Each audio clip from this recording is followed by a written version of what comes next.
Hello everyone!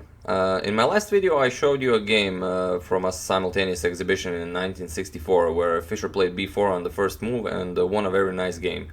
But this video I'm gonna show you a game also from Fischer's simultaneous exhibition, but it's a game he lost.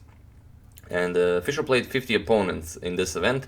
This simultaneous exhibition was actually held 1 month after the one from the previous video.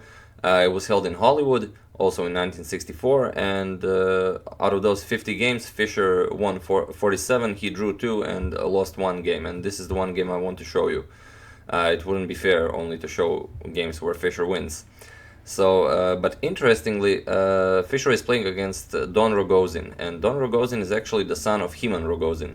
And Hyman Rogozin is famous for losing 1 game to Frank Marshall, the strongest American player of the previous era. So it's kind of interesting that his father played against the strongest American player of that era, and now he himself is playing against Bobby Fischer, the strongest American player of this era. But let's see the game. Bobby Fischer is white and Don Rogozin is black. And yeah, I will put the link to the game that his father played against Frank Marshall in the description of the video, so you can check it out. It's a very nice game. Fischer plays e4, we have c5 by Don, knight to f3, d6, d4, c captures on d4, knight captures on d4, knight to f6, knight to c3, and now a6, the Najdorf Sicilian. We have bishop to c4, it's kind of a Fischer favorite move, e6, Fischer castles, bishop to e7, Fischer plays bishop to b3, we have castles, f4, queen to c7, queen to f3 by Fischer, knight to c6, bishop to e3, and now Rogozin plays knight captures on d4, bishop captures on d4, and b5, preparing to develop the light square bishop. And Fischer pushes e5. And this e5 move kind of seems that it's threatening to capture the knight and also the rook on a8, but it's really not. Don simply plays d captures on e5, and if Fischer were to capture this rook, for example, queen captures on a8, you'd get e captures on d4, capturing the bishop and now attacking the knight, and after the knight moves, simply bishop to b7. Only move for the queen is queen to a7, and now bishop to c5 traps the queen. So of course, after d captures on e5, Fischer played f captures on e5, and now Rogozin played bishop to b7, attacking Fischer's queen. But this is also a very well-known line, so Fischer simply captures the knight, e captures on f6, and sacrifices the queen for 3 pieces. We have a bishop captures on f3, f captures on e7, threatening to capture the rook with check, so the pawn has to be captured, queen captures on e7, and now rook captures on f3.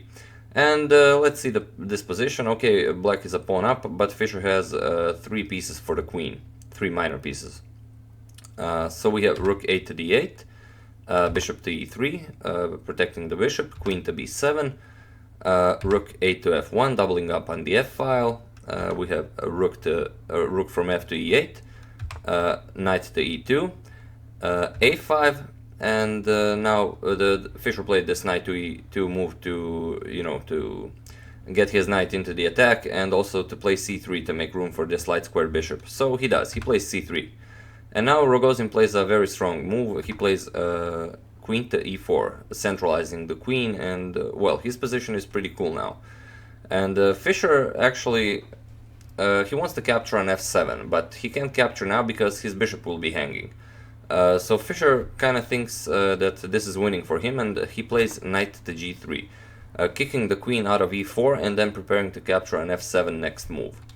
So Rogozin plays queen to g6, and of course now Fischer captures. The rook captures on f7, and this is a blunderful move. This is a complete blunder, and Fischer misses actually a4, and this bishop is now trapped. The bishop has nowhere to go. The c2 square is covered by the queen, and Fischer probably overlooked that after bishop to d1, the rook can simply capture it. Rook captures on d1.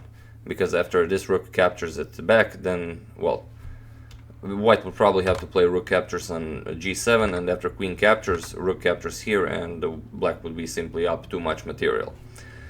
So, yeah, Fischer kind of missed this a4 move, and this is very interesting because from a very young age, Fischer showed some tendencies towards getting his bishop strapped. This kind of reminds you of the first game against Spassky in their World Championship match in Reykjavik, where he snatched that h2 pawn and got his bishop trapped in the end game. But okay, it happens. You know, he did lose only this one out of 50 games. So we have bishop to c2 by Fischer, queen captures on c2, and now Fischer plays knight to h5, kind of to harass this g7 pawn, but after playing this move, Fischer also resigned. So yeah, I mean, there's really nothing for white to hope for here. Black can simply play a rook to f8, and even if white captures here, this is still completely winning. For example, I don't know, rook captures, and well, there's really nothing to play here for white.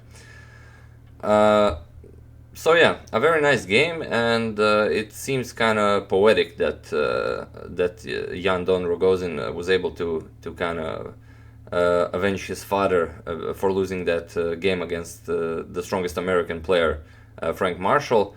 Even though Bobby did blunder a piece there, but you know, it doesn't matter. What people remember is that Fischer won 47 games, he drew 2, and that he did lose 1 game. So yeah, that's it for this video. I do hope you enjoyed it. As usual, you can check 2 of my previous videos here, and if you're a recent subscriber to the channel, I will also put a link with the playlist of all the other videos, so you can, you know, enjoy them as well. So yeah, that's it. Thank you for watching, and I will see you soon.